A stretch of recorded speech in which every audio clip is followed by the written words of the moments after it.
नमस्कार, dB live Chhattisgarh में आपका स्वागत है। छत्तीसगढ़ की तमाम बड़ी खबरों के साथ मैं हूं सिमरन कौर। आइए देखते हैं आज की सुर्खियां।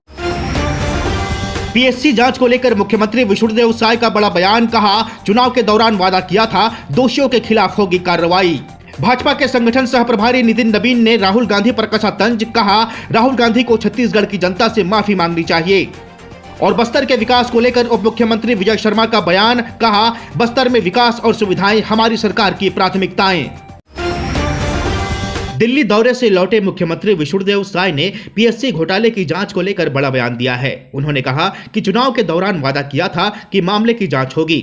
जांच सीबीआई को सौंपी गई है। जो दोषी पाए जाएंगे उनके खिलाफ कार्रवाई होगी।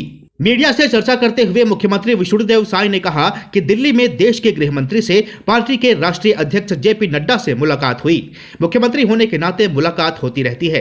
प्रदेश में मोदी की गारंटी के लिए जो काम कर रहे हैं उसकी जानकारी दी है। चुनाव की तैयारी तेजी से कर रहे हैं। हाँ, बिल्कुल होगा। वो तो चुनाव कैंपेनिंग के दौरान हमारे देश के यशस्वी प्रधानमंत्री जी भी वादा किए थे कि हमारे बच्चों के साथ जो पीएससी में घोटाला हुआ है, गड़बड़ी हुई है, उसकी जांच होगी और सीबीआई को सौंपे हैं। उसमें एफआईआर भी हुआ है और जो भी दोषीदार हैं कोई बचेंगे नहीं। राहुल गांधी की भारत जोड़ो न्याय यात्रा पर मुख्यमंत्री विष्णुदेव साय ने कहा कि भारत जोड़ो यात्रा किए कितना असर हुआ आपके सामने है। अब न्याय यात्रा लेकर निकले हैं। उनके कई लोग पार्टी छोड़ रहे हैं, उनके साथ न्याय हो जाए। अब देखिए, भारत जोड़ो यात्रा भी किए थे, उसमें कितना असर हुआ आप लोगों के सामने है। अब न्याय यात्रा निकाले हैं। अब विधानसभा चुनाव के बाद कितने लोग उनके जो प्रत्याशी थे पार्टी छोड़ रहे हैं, पहले तो उन सबके साथ न्याय हो जाए। भाजपा के संगठन सह प्रभारी नितिन नबीन ने राहुल गांधी पर तंज कसते हुए कहा कि राहुल गांधी छत्तीसगढ़ आ रहे हैं, ऐसे में राहुल गांधी को छत्तीसगढ़ की जनता से माफी मांगनी चाहिए। मीडिया से चर्चा करते हुए भाजपा के सह प्रभारी नितिन नबीन ने कहा कि आने वाले समय में लोकसभा चुनाव हैं। ऐसे में कार्यकर्ताओं और नेताओं से लगातार चर्चा की जा रही है। विधायकों के लोकसभा चुनाव लड़ने को लेकर कहा कि यह तो समय आने पर पता चलेगा कि कितने विधायक लड़ते हैं।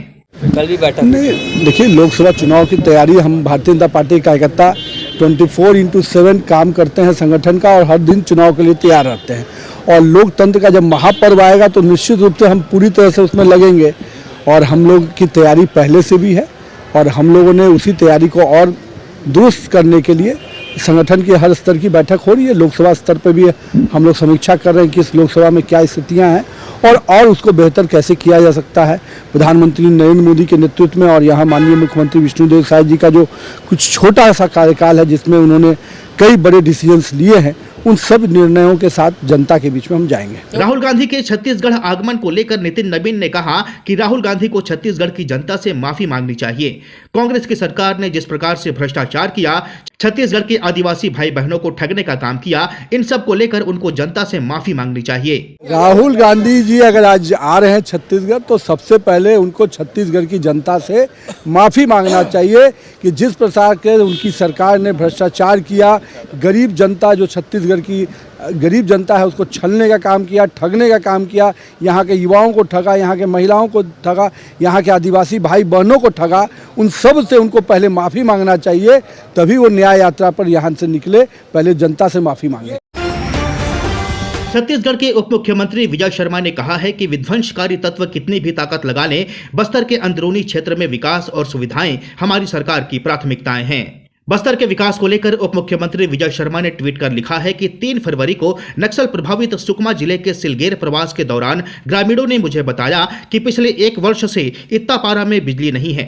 भाजपा सरकार के विकास की रोशनी से अब इत्तापारा फिर से जगमगा उठा। कांग्रेस के प्रदेश प्रवक्ता धनंजय सिंह ठाकुर ने भाजपा सरकार पर निशाना साधते हुए कहा कि मोदी की गारंटी यानी हर वर्ग के साथ धोखा, किसानों को ठगने का कार्य भाजपा सरकार कर रही है। कांग्रेस के प्रदेश प्रवक्ता धनंजय सिंह ठाकुर ने कहा कि मोदी की गारंटी यानी हर वर्ग के साथ धोखा है, किसान भी आज ठगे गए हैं। भाजपा ने अपने घोषणा पत्र में 3100 रुपए धान की कीमत एक मुश्त देने का वादा किया था, लेकिन आज किसानों को 2183 रुपए प्राप्त हुए हैं। धनंजय सिंह ठाकुर ने कहा कि मोदी की गारंटी का कुछ अता पता नहीं है। इससे स्पष्ट हो गया है कि भाजपा किसान विरोधी है, किसानों की भलाई नहीं चाहती है, किसानों से झूठे वादे कर उनके वोट प्राप्त कर सकती है और सारे फायदे उद्योगपतियों को देती है। 10 साल में नरेंद्र मोदी की सरकार ने किसानों के साथ ऐसा कोई भी कार्य नहीं किया जिससे उन्हें फायदा मिले। केवल और केवल ठगने का काम मोदी की गारंटी में शामिल किया जाता है। मोदी की गारंटी यानी हर वर्ग के साथ धोखा है। किसान भी आज ठगे गए हैं। 31 रुपए धान की कीमत एक मुश्त पंचायत भवन के देने का वादा किया गया था। आज किसान धान बेच चुके हैं, उन्हें मात्र 2183 रुपए प्राप्त हुआ है और मोदी की गारंटी का तो अता पता नहीं है। और ये स्पष्ट हो गया है कि भाजपा किसानों की भलाई नहीं चाहती है। किसानों को धोखा देकर, किसानों को बरगला कर, किसानों से झूठे वादे कर उनके वोट तो प्राप्त करती है पर उनसे वादा पूरा नहीं करना चाहती। इस बुलेटिन में फिलहाल इतना ही। बने रहिए डीवी लाइव छत्तीसगढ़ के साथ। नमस्कार।